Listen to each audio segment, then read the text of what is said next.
Hello, this is the RPG Crawler, and it's time once again for Indie Game Friday. This week, we're going to return to itch.io to dig up another solid free RPG from the heap of half-formed ideas and trash. Lurking RPG is a classic, old-school RPG in the style of the Ultima series, and while the inspiration quickly veers into, oh god, did they just rip those sprites directly territory for those who have played the older titles, it's still got its own flavor and feel that we'll get into. Available on itch.io for free, it was developed by Soft, which appears to be just 2 or 3 people. I'll put a link, as always, to where you can get it in the description below. Story-wise, a mysterious force has released 3 ancient Barrow-wights from their long slumber, and as those kings have arisen from their dungeon homes, evil has accompanied them, with monsters now freely walking the lands. In typical old-school fashion, a king summons a group of adventurers to deal with the threat, and so our heroes are given a basic briefing and sent out into the world to equip themselves and figure out just what they need to do. I played for about an hour, and the amount of tracking down of clues and finding various things that look like subquests or further clues tends to indicate that this game is long. It is not a content-light game like so many of the other offerings on this site. The one lengthy comment tends to indicate that it's about a 40-hour storyline, so if you take into account all of the back and forth and exploring, for something that's free, that's kind of awesome. Lurking kind of follows the designs of the early Ultima series, especially Ultimas 3 through Ultima 4. This is evident far more than just graphically, which I'll discuss in a moment. You begin by creating a roster of characters from which you may select your party similar to Ultima 3. Lurking, however, offers nothing in the way of classes or races. You simply roll your stats and skills and name your character. You can re-roll as often as you'd care to, but it's all random, thus you can get some very odd combinations.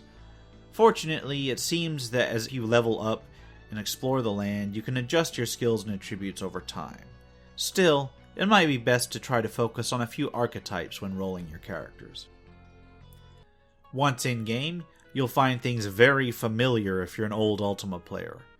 Interacting with the environment can be accomplished by clicking on the buttons in the lower right-hand corner of the screen, or by using the hotkeys associated with each one.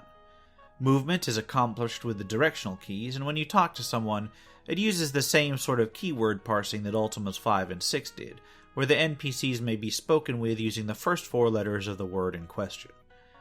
The magic system varies from the Ultima series, however, and that there are spells that you can learn as you travel that are cast from the character screen, and songs that are handled similarly.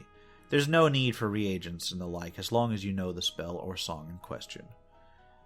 Gameplay takes place on a series of 2D tile maps representing each town, the overworld, the depths, a series of underworld-style maps under the main one, and the separate combat maps. When you are attacked, combat adjourns to one of these smaller combat maps, where the party can move tactically to engage the enemy. Fights proceed much like they did in Ultima 3 and 4, with attacks taking place along the 4 main directions, and each player and creature taking a turn. Damage and hit points seem to be very variable, meaning that some creatures of the same type may be much easier to defeat than others. Once you win a combat, you are presented with a treasure chest, which may have a random amount of gold, and possibly an item in it. The world looks pretty big, though it's big in a way that the old Ultima games were, mostly trackless wilderness with a few settlements here and there. This, combined with the various underworld levels and town maps, makes the world feel really sprawling, even in just the short playtime I had on it. There's a lot to explore, and I'd imagine that going back and forth looking for the clues you'll need to complete the game will allow for a greater familiarity with the world at large. So, with the gameplay out of the way, let's take a look at those graphics and sound. There is a soundtrack, but while adequate, the music does get grating after a while, and I much prefer to switch it off via the handy music off command that they put right up front. Playing it in near silence is really more reminiscent of the old school RPGs anyway. Graphically, well, the interface is simple, if a little clunky. It seems designed so that it could be played on a mobile screen or a touch screen as well as a desktop, and the limited resolution means that most of the play occupies a small subsection of the screen on larger monitors. And then there's the tiles and sprites. If you played Ultima 5, a lot of these are going to look familiar. It's like they just ripped off the Ultima 5 tile set, made a few changes here and there, filed off some serial numbers, then added some new sprites and tiles in the style of the old ones. And there's definitely a slight quality difference between the new tiles and the old ones in places, although not so much as to break the effect. I'm not sure what to think about that. On the one hand, I'd have liked to have seen a game like this have tiles that, while inspired by the ones from Ultima, weren't just direct rip-offs. On the other hand, seeing that Avatar sprite and that Fighter sprite brought back so many memories. Ah, nostalgia. Still, if this game ever does go commercial, they're going to need to redo those tiles and sprites completely. Even if the same resolution is kept in place.